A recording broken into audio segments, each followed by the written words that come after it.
Welcome to Lit Lab learning. ഇന്ന് നമ്മൾ ഫിസിക്സിലെ കമ്പ്യൂട്ടേഷണൽ ഫിസിക്സ് മേജർ പേപ്പറിലെ കമ്പ്യൂട്ടേഷണൽ ഫിസിക്സ് ആണ് നമ്മൾ നോക്കാൻ പോകുന്നത്. First of all, what is computational thinking? Computational thinking എന്ന് പറയുന്നത് ഒരു പ്രോബ്ലം സോൾവിങ് മെത്തേഡാണ്.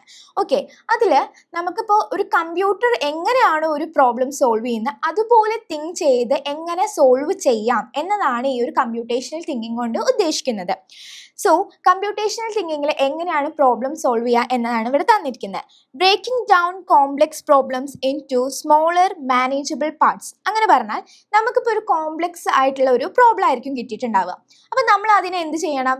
സിംപ്ലറായിട്ട് നമ്മൾക്ക് മാനേജ് ചെയ്യാൻ പറ്റുന്ന ആ ഒരു രീതിക്ക് നമ്മുടെ കോംപ്ലെക്സ് പ്രോബ്ലത്തെ നമ്മൾ എന്ത് ചെയ്യും? ഷോർട്ടാക്കി മാറ്റും.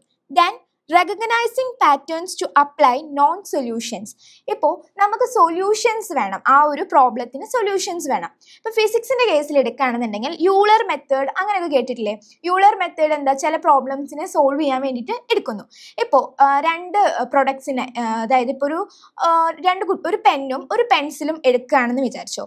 അതിൻ്റെ തമ്മിൽ റേറ്റ്, ഇപ്പോൾ പെൻസിലിൻ്റെ വില ഇത്രയാണ്, പെന്നിൻ്റെ വില ഇത്രയാണ്. അപ്പോൾ അതിൻ്റെ തമ്മിൽ റേറ്റ് നമുക്ക് ആഡ് ചെയ്യണം അല്ലേ?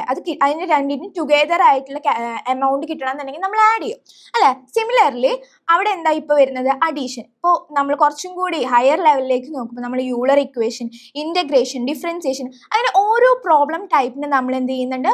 ഓരോ ഡിഫറെൻ്റ് ആയിട്ടുള്ള സൊല്യൂഷൻസ് ആണ് യൂസ് ചെയ്യുന്നത്. Now, abstracting to focus on relevant information. ആ ഇൻഫോർമേഷൻ, അതായത് ഇപ്പോൾ ഒരു സ്റ്റോറി രീതിയിലായിരിക്കും. ഇപ്പോൾ ഞാൻ പറഞ്ഞു പെന്നും പെൻസിലിൻ്റെയും എമൗണ്ട് തമ്മിൽ ആഡ് ചെയ്യണം എന്ന്, എന്നാലാണ് അതിൻ്റെ ടുഗെദർ ആയിട്ടുള്ള നമുക്ക് എമൗണ്ട് കിട്ടുള്ളൂ അല്ലേ?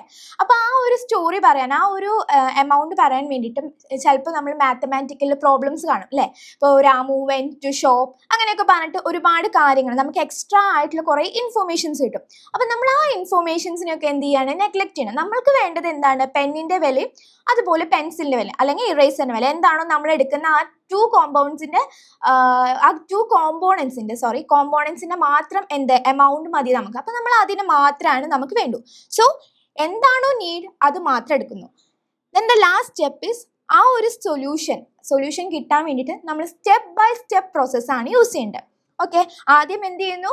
ഒരു കോംപ്ലെക്സ് ആയിട്ടുള്ള പ്രോബ്ലത്തെ നമ്മൾ സിംപ്ലർ വൺ ആക്കിയിട്ട് മാറ്റുന്നു. ആൻഡ് ദെൻ എന്ന് പറഞ്ഞു കഴിഞ്ഞാൽ അതിൻ്റെ സൊല്യൂഷൻ എങ്ങനെ അപ്ലൈ ചെയ്യാന്നുള്ള ഒരു കറക്റ്റ് വേ നമുക്ക് അറിയണം. മൂന്നാമത്തെ എന്ന് പറഞ്ഞിട്ടുണ്ടെങ്കിൽ നമുക്ക് വേണ്ട റെലവൻ്റ് ആയിട്ടുള്ള ഇൻഫോർമേഷൻസ് മാത്രം എടുത്താൽ മതി. ആൻഡ് ഫോർത്ത് വൺ എന്ന് പറയുന്നത് അൽഗോരിതംസ് എന്ന് പറഞ്ഞാൽ സ്റ്റെപ്പ് ബൈ സ്റ്റെപ്പ് ആയിട്ടുള്ള ഇൻഫോർമേഷൻസ് ആണ് വേണ്ടത്. ഇപ്പോൾ നമ്മൾ ഒരു ഡേ ടു ഡേ ലൈഫിലുള്ള ഒരു കാര്യം നോക്കുകയാണെന്നുണ്ടെങ്കിൽ, ഇപ്പോൾ നമ്മൾ ലോണ്ട്രിയിൽ നമ്മൾ ഡ്രസ്സ് കൊടുക്കുകയെന്ന് വിചാരിച്ചോ. അപ്പോൾ എന്താ, രണ്ട് ടൈപ്പ്, നമ്മൾ കഴുകിയതും കഴുകാത്തതുമായിട്ടുള്ള ഡ്രസ്സ് ഉണ്ടാവും. അപ്പോൾ നമ്മൾ എന്ത് ചെയ്യും? സോർട്ട് ചെയ്യും. കഴുകിയ ഡ്രസ്സിനെ വേറെ മാറ്റും, കഴുകാത്ത ഡ്രസ്സിനെ വേറെ മാറ്റും അല്ലേ? അപ്പോൾ നമ്മൾ എന്ത് ചെയ്തു? ഫസ്റ്റ് സ്റ്റെപ്പ് എന്ന് പറയുന്നത് കഴുകാത്ത ഡ്രസ്സും കഴുകിയ ഡ്രസ്സും വേറെ വേറെ ആക്കുന്നു. ദെൻ ദ നെക്സ്റ്റ് സ്റ്റെപ്പ് എന്ന് പറഞ്ഞാൽ അത് കൊടുക്കുന്നു അല്ലേ? അപ്പോൾ അവിടെ ചിലപ്പോൾ ഈ ലോണ്ട്രിക്ക് നമ്മൾ ചെയ്യുന്ന വാഷിംഗ് മെഷീനോ അല്ലെങ്കിൽ ആ ഒരു റൂമിൽ ഡിഫറെൻറ്റ് കളേഴ്സ് അല്ലെങ്കിൽ ചിലപ്പോൾ അവിടെ ബാക്ക്ഗ്രൗണ്ട് ആയിട്ട് മ്യൂസിക് പ്ലേ ചെയ്യുന്നുണ്ടാവും. പക്ഷെ അതൊന്നും നമ്മളെ ബാധിക്കുന്ന ഒരു കാര്യമല്ല അല്ലേ? നമുക്ക് ജസ്റ്റ് എന്താ വേണ്ടത്? നമുക്ക് ഈ ഒരു രണ്ട് സാധനങ്ങൾ വാഷ് ചെയ്യണം ആൻഡ് ദെൻ അയൺ, ദെൻ അതിനെ ഫോൾഡ് ചെയ്യണം. ഈ ഒരു കാര്യം നമുക്ക് വേണ്ട. അപ്പോൾ അതിനെ നമ്മൾ സ്റ്റെപ്പ് ബൈ സ്റ്റെപ്പ് ആയിട്ട് ആദ്യം ഡിറ്റർജൻറ്റ് ഒഴിക്കണം, ആദ്യം ഡ്രസ്സ് സോർട്ട് ചെയ്ത് മാറ്റി ദെൻ ഡിറ്റർജൻറ്റ് ഒഴിച്ചു, അങ്ങനെ ഓരോ സ്റ്റെപ്പില്ലേ, ആ സ്റ്റെപ്സിനെയാണ് ഇവിടെ അൽഗോരിതംസ് പറയുന്നത്. Thank you.